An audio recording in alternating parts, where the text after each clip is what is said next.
thinking, a thing many of us do, and yet, how many of us take it for granted? The ability to conceive thoughts in one direction and have an action be done as a result of it.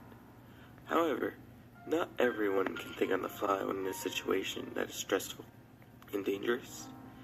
And imagine being a kid in one of those situations.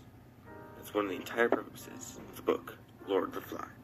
Lord of the Flies is a book about boys on an island and their adventures within.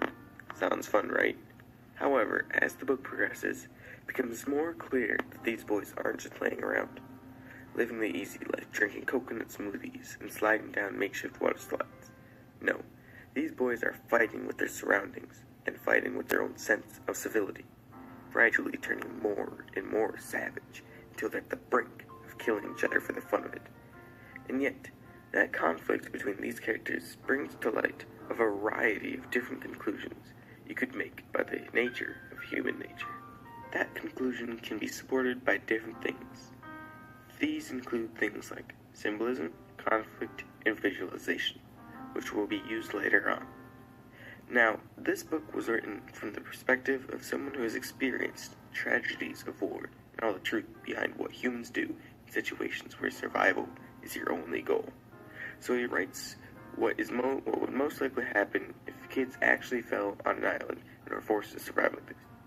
Because of this, you can draw a few themes from the book that would be accurate to real life.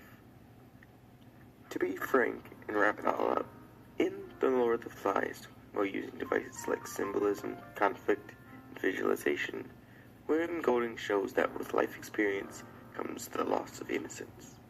The first device to focus on is symbolism.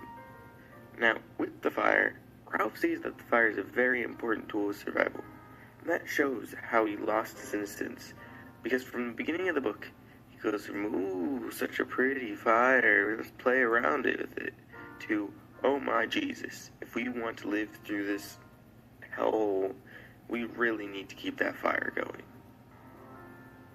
Also, with the little ones, as the book progresses, the little ones become less and less playful and more scared about the situation they are in, and they start wanting to go home a lot more.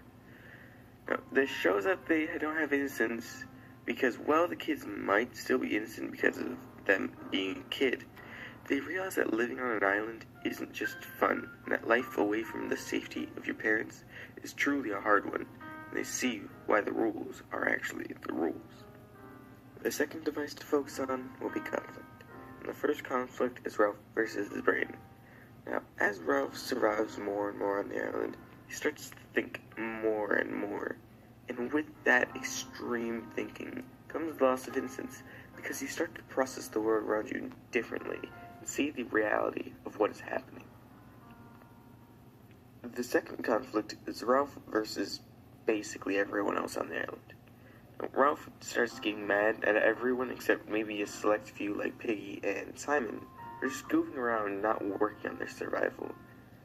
And this shows the loss of innocence because Ralph isn't as innocent anymore and sees that they will die if they don't work. Everyone else is still living in their no adult and everything's fun bubble.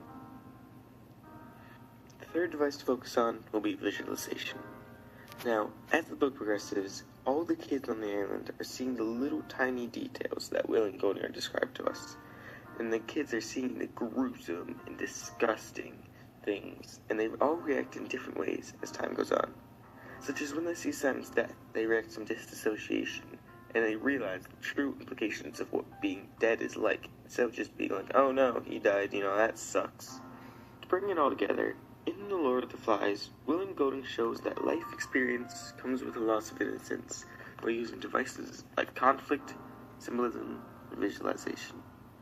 Now, with the symbols like the fire and the little ones, it really shows you how quickly innocence can change in people in a hard situation. And the conflicts show how easy it is to turn to hate in times of hardships. And finally, visualization shows what true horrors these little kids are going through.